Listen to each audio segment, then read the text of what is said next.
Gen Z is just screwed. In 2026, I'm really trying not to crash out right now, but I'm actually really pissed. This might be a hot take, but Gen Z men and women are becoming completely incompatible. I'm Gen Z, and honestly, I'm scared for the future. What if the biggest dating trend of 2026 isn't about finding love, but about losing interest in chasing attention? Why are more people saying dating feels completely different? Why do some claim men are stepping back from traditional dating? And is social media making the trend look bigger than it really is? Stay with us until the end because the final reason behind this dating shift might surprise you.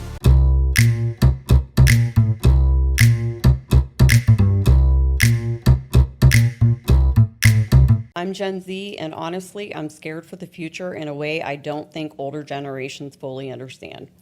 I can't even find a summer job right now. Not because I'm lazy, not because I'm unwilling to work. There are just hundreds of people applying for the same positions, companies cutting hours, and now AI replacing parts of jobs that used to help young people get experience. And that fear gets bigger when I think long term. We're told, go to college, work hard, become successful, but nobody talks enough about how impossible some of those paths are becoming financially and emotionally. Medical school, hundreds of thousands of dollars in debt. Engineering, extremely competitive and mentally exhausting. Law school, years of education with no guarantee of stability anymore. At the same time, AI is entering almost every field. So even after spending years and money preparing for careers, many of us are wondering, will these jobs even look the same in 10 years? Will there even be room for us? That uncertainty is exhausting. Older generations sometimes say young people just don't want to work, but many of us do want to work. We want purpose, we want stability, we want a future we can actually build towards. What scares me most is feeling like we're prepared for adulthood while the rules keep changing in real time. Every week, social media is flooded with debates about Gen Z dating.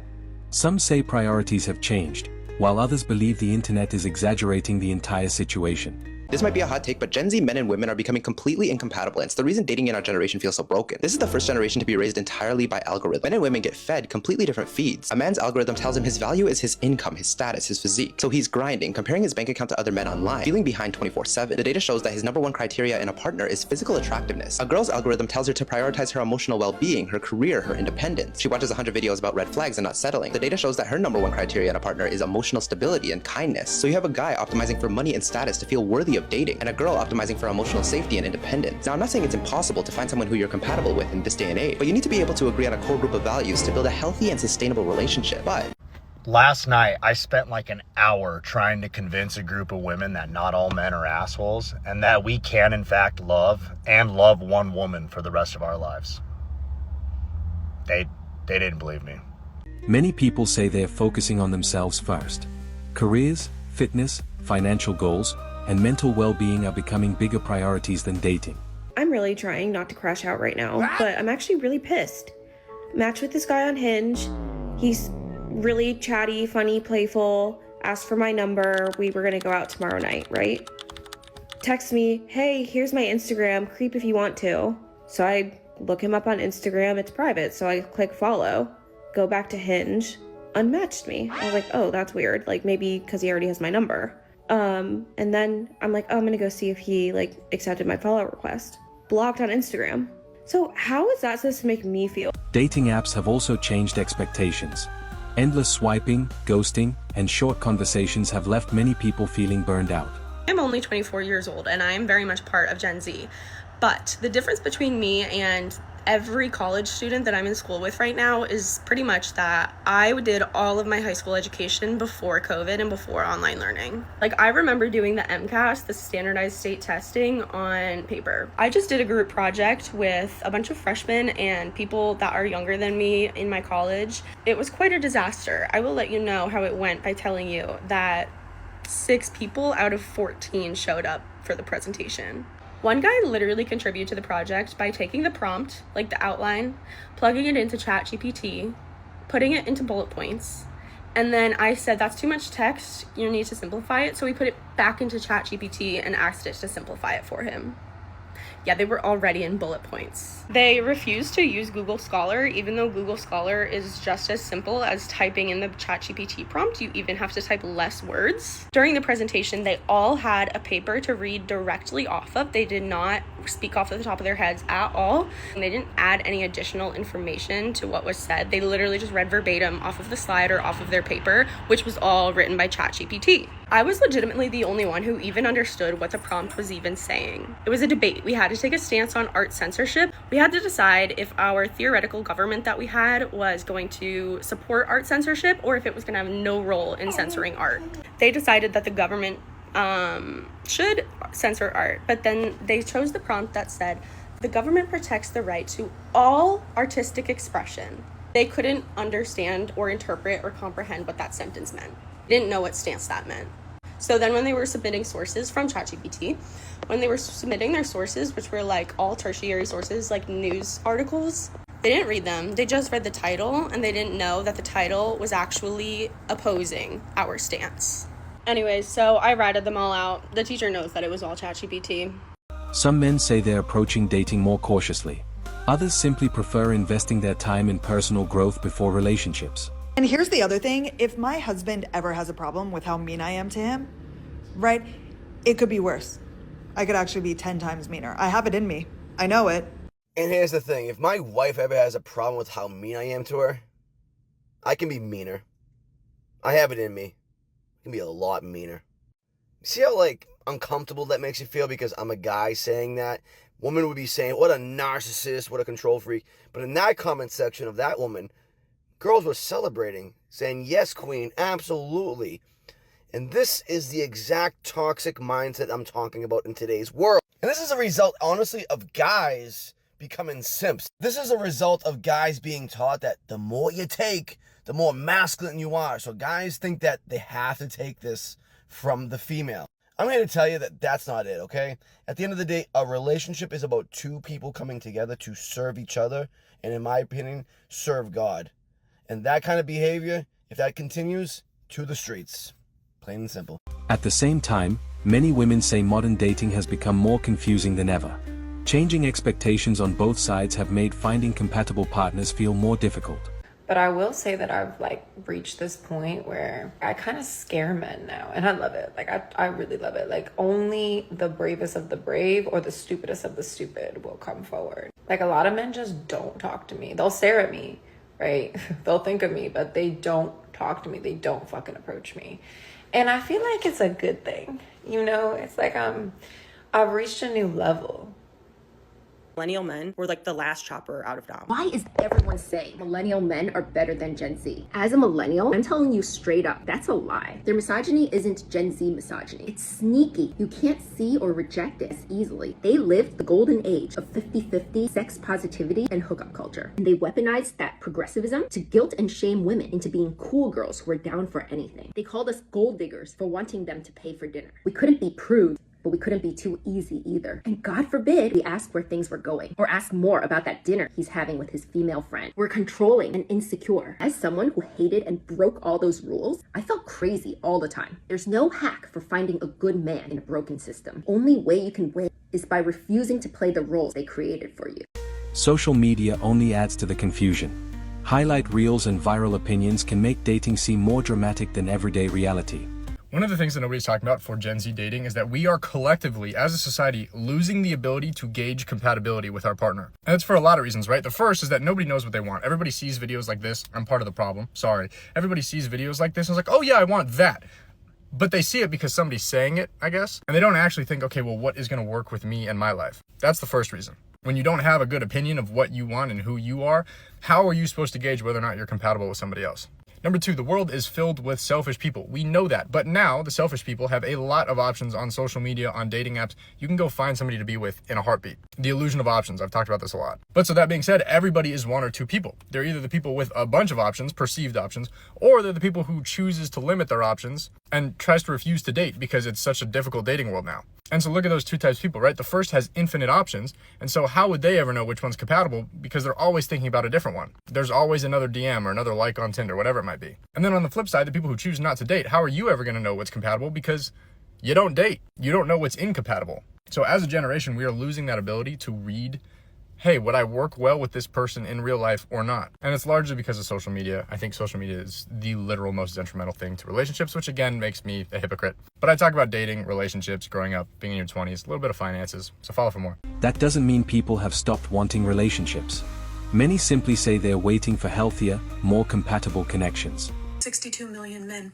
That's how many are part of an online community that talks about drugging and raping their wives. You want to know what's worse than this, actually? It's far more than 62 million. This is just what CNN found. And while I want to give credit to the men who are actually sharing this, many of which are pretending to be shocked like they've never heard of such behavior, what's worse than these group chats where men are sharing information on how to essay their wives, their girlfriends, random women who are actually sharing different things, showing up for each other and running plays together to do so, is that not only is it still mainly just women leading all these reports, but many of us have been aware of them. Here's that Telegram group chat from 2024 and trying to warn you about them for years. Look at what a baby I was when I was trying to warn people that women from across the country were coming forward to me about these giant group chats, specifically in every city. They are on Telegram, Snapchat, Reddit, Discord. This article's from 2022. In fact, you can trace this all the way back to Gamergate in 2014 when they took over Twitter. That one was so bad, the FBI put out all their Gamergate reports in 2017 to try and inform people. But no, you guys weren't ready for these conversations then. But we were. Gen Z was seeing the way the men around us were acting in college, in high school. Women were getting hurt,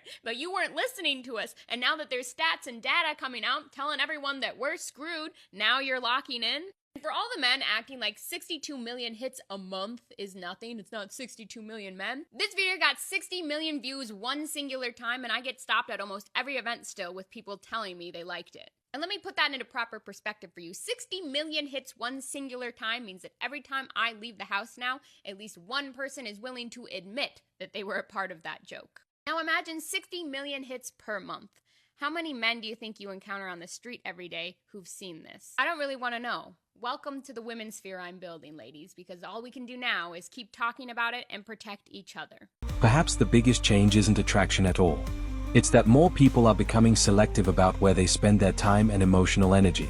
Who the F are you to tell me or judge me on my body count when your body count is probably 10 times higher than mine? Like, it just bugs me and triggers me because it's like crazy to me. Yes, there's a double standard, but it exists for a reason. Look, I mean, you could go out tonight and find 100 dudes that would want to sleep with you. You're a pretty woman, got good energy, guarantee you could get laid by 100 different guys throughout the city. For guys, totally different story. I'm a decently good looking guy compared to the average. I don't think I'm like an ultra giga chad, but like even for a guy like me, like it's the number of women that I could sleep with compared to the number of men that you could sleep with. It's a huge differential. And the reason why there is a double standard is because if a woman wants to rack up a very high body count, like if a woman wants to sleep with 100 guys, all she has to do is open her legs. If a guy wants to sleep with 100 women, he has to become an absolute stud in order to do so. That doesn't mean that it's okay for him to do so. I totally disagree with men sleeping with tons of women. I think it's bad for society. I also think it's bad for society for women to sleep with a lot of men. And one of the signs of a high value woman is a woman who can say no. If a woman can say no to men, that shows that she can express discretion, she has self-control, she has self-discipline, and those are desirable traits in a mate. At this point, I seriously think Gen Z is just screwed.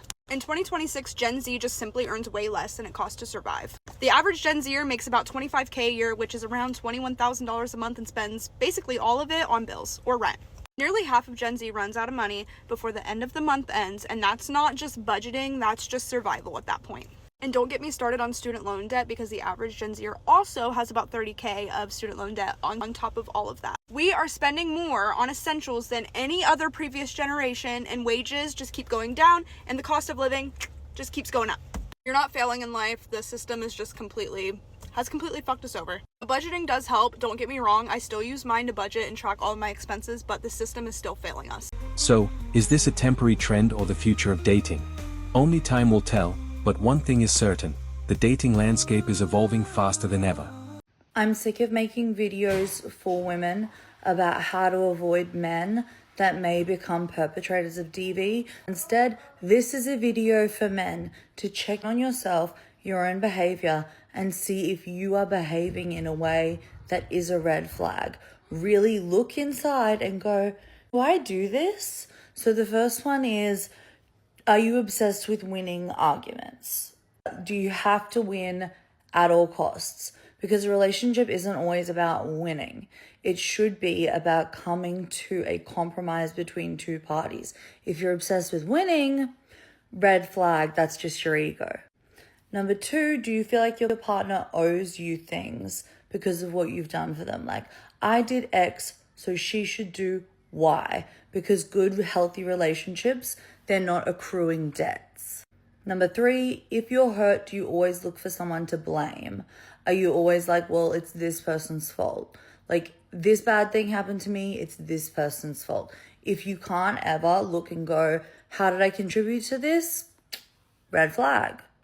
Do you punish your partner when you're upset? If you're feeling upset, do you suddenly go silent on them? Do you subtly ghost them? There are lots of ways you can punish them. Do you withdraw affection from them? If you're upset and you're punishing your partner, red flag. I think we're up to number 4. Do you monitor them? This is a really important one. Do you ever read your partner's texts? Do you watch where they are? Do you need to know what they're doing at all times? If you're monitoring your partner, that's a red flag. How do you react to the word no? If your partner tells you no, she doesn't want to do something, what is your response to that? Because a healthy relationship will respect the boundaries, will understand that she said no, and will understand that that's not okay. Next up, do you feel that your standards is how the household should run? For example, if you don't like something she's wearing, do you think she should change? If you don't like some of her friends, do you think that she should no longer be friends with them? If that is behavior that you're exhibiting, red flag. I'm just going to finish with this one because I'm tired, but do you keep score in a relationship? Do you keep, I did this, and she only did this? Because a relationship isn't about keeping score. Sometimes one partner is committing more, giving more to the relationship, sometimes another is, and that's just the way of life. But it should be healthy, it should be appreciative, you should be willing and wanting to help your partner in your relationship as much as possible. So if you can look at yourself and honestly say, actually, I do some of those things, those are red flags that you need to work on. If you see your friends doing that in their relationships, call them out. Tell them that's not okay.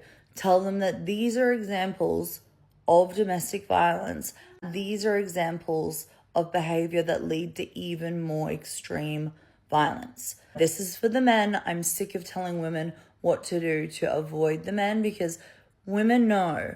At this point, I have to assume that it's the men that don't know. Now it's your turn.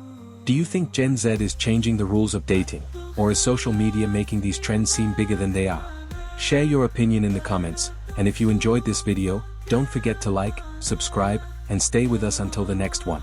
Men stopped playing by the rules, and now everyone's freaking out. Let's break down why silence has become the loudest move.